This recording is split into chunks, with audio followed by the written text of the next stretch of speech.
Hi guys, my name's Vanessa Smedley and I'm a painter. Well, it is 1 degree Fahrenheit outside here today, so I am trying to think warm thoughts. So today we are going to paint this little scene from Sydney, Australia, because for them it's summer, so maybe I can ignore a little bit of the winter here. We're going to paint it on black paper with metallic paint, so let's do this! Here are the materials for today. Go ahead and pause and screenshot, or they're listed in the description for you. Also, I have another video where I talk more in depth about this black paper and these metallic paints that we're using. So if you'd like to see that, click the link above.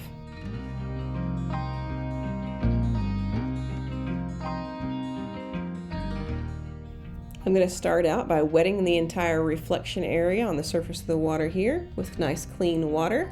And then I'm going to begin dropping in the Iridescent Black from the Cotman metallic set.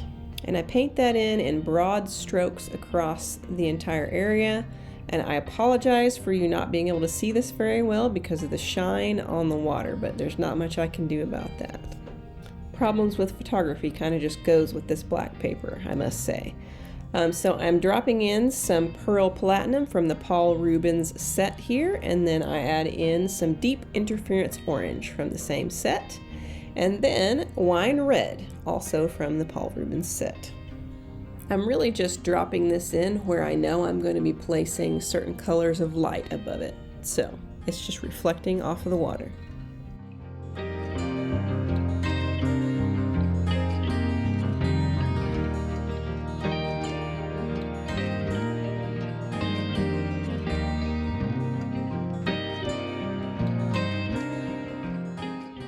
And this one is Shiny Blue, also from the Rubens set. And what an inventive name for a metallic paint, I must say.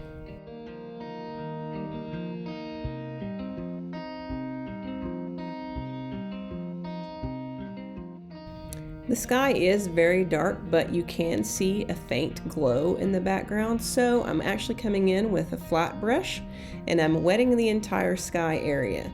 Now, it is so cold and so dry in my house right now that it actually dried out by the time I went back to it, so I had to wet the area near the Opera House again. And then I came in with the Crepe Myrtle color from the Rubens set. That color looks very purple in the palette, but on the black paper it has a very faint blue glow, and I thought that was perfect for this. And I'm just blending that out to black towards the top. On this vertical part of the bridge over here, I'm just adding Deep Interference Orange. And for right now, it's a little bit watery, but then I blast it with a lot of color. And then at the bottom, I'm adding the Pearl Platinum for a little bit of light that's coming from the base.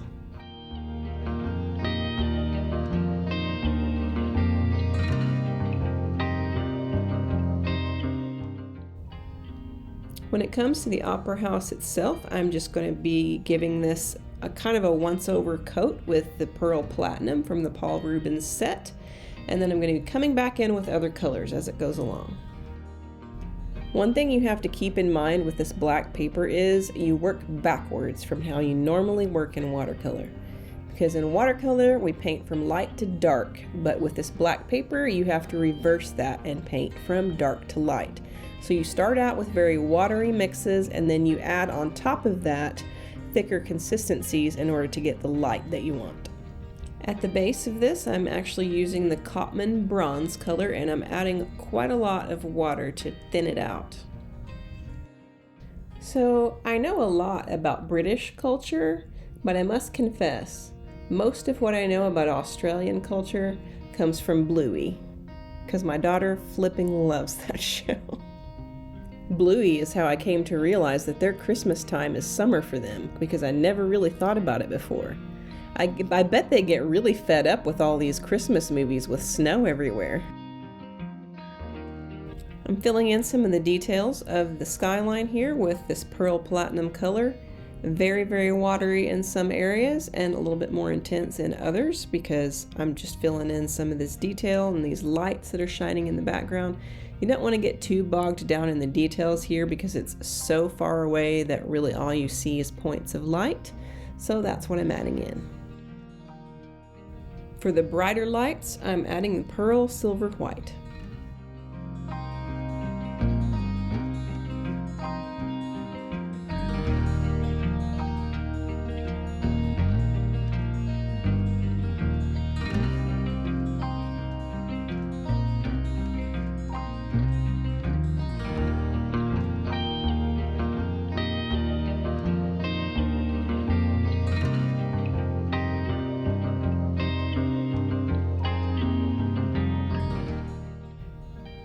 I'm going to use a couple of different colors for this bridge, but I'm starting out with the Cotman Pewter, and that'll be kind of a base color, and then I'll come back in and make it more intense later. You'll notice that I didn't get too overly technical with the drawing of this thing. Like I didn't bust out my ruler and make sure everything was in the exact right place and perfectly straight and all that. It's not an architectural drawing. It really doesn't have to be perfect. It's really just an impression of what you see.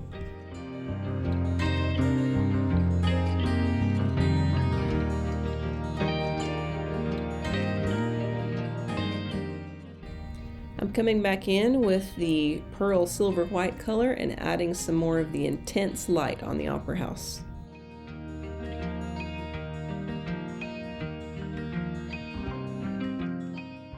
So a couple of facts about the Opera House itself. It has a very, very distinctive design, obviously, and that came about by having a design competition from all over the world. And a man from Denmark, whose name I can't pronounce, was announced the winner. That was held in 1956. Apparently, Paul Robeson was the first person to perform at the Opera House. In 1960, he climbed the scaffolding as it was being built and sang Old Man River to the construction workers as they were eating their lunch.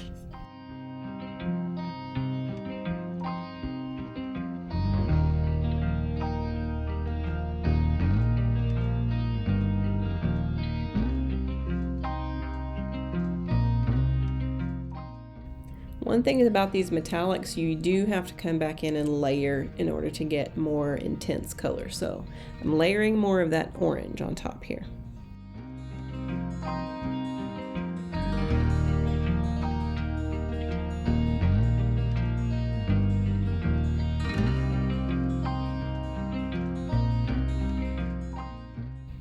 And here comes my second color on the actual bridge itself. And I'm coming back in with Pearl Silver White, and I'm adding that in the areas that are more lit up than the others.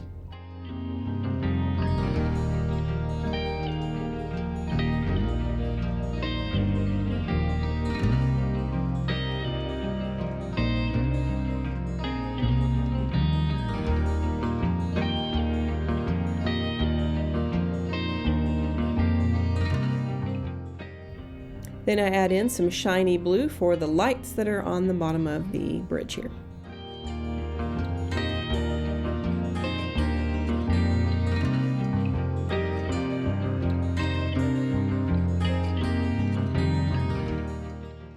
And then you gotta add that red light, and I'm using wine red for that.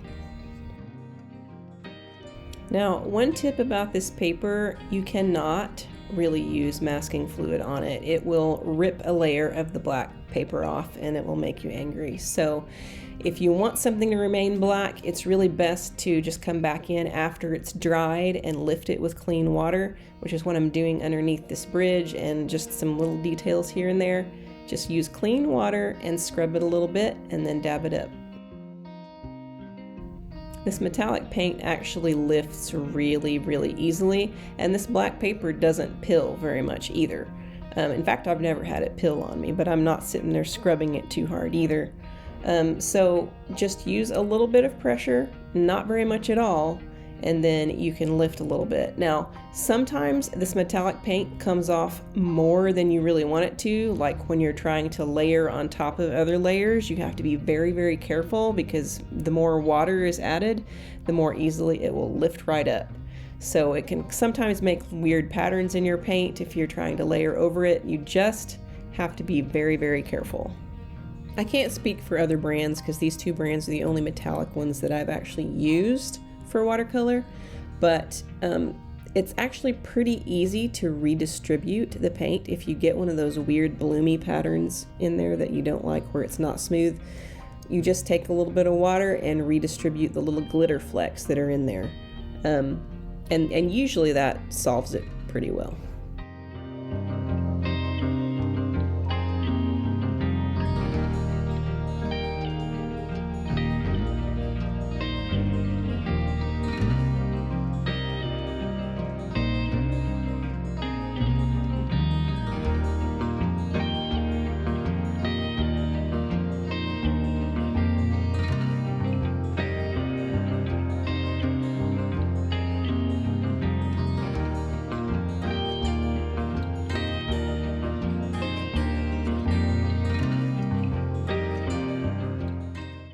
I'm just coming back in here and making sure that I have all of my reflections. So I'm going back and forth between all of these different colors from the lights that are above it, and bringing that down into the water below.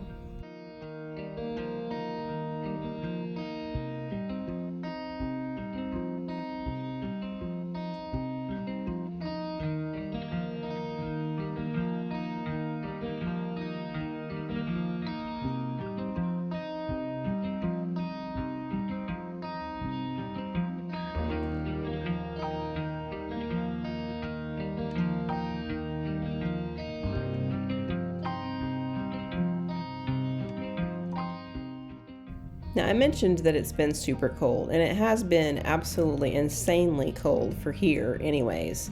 I think yesterday the high was 5 degrees Fahrenheit and the low was like 0 or maybe -1. That is absolutely insane for here. And all you guys from like Canada or Switzerland or maybe even the northern US and Minnesota that are making fun of us, well, the thing is, we are not built for this. You know what I mean? Like even our water pipes in our houses are not built for that kind of cold. So they can freeze, they can burst, and they can ruin houses. They can, you don't want your house to be flooded, We don't know how to drive on snow because it only snows like a couple times a year. And so it's not worth it to have, chains on your tires, any of that kind of stuff. So I mean, maybe that's just a little bit of a justification, but I'm telling you, it's insanely cold for us.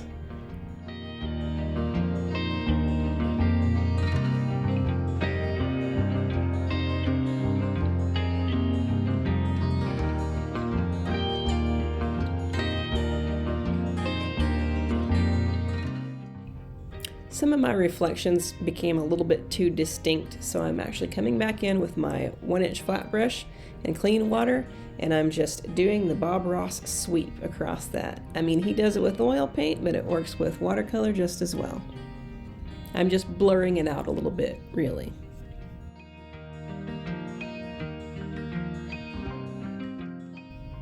Here it is, all signed and with the tape removed, and yes, the tape does rip off a layer of that black paper. You just can't help it with black paper. And also, it's very, very difficult to photograph. So I'm going to show you what it looks like flat without much light on it, and then I'm going to show you what it looks like when you pick it up and turn it. So here you go. And there you have it, a nice little nocturnal Australian scene.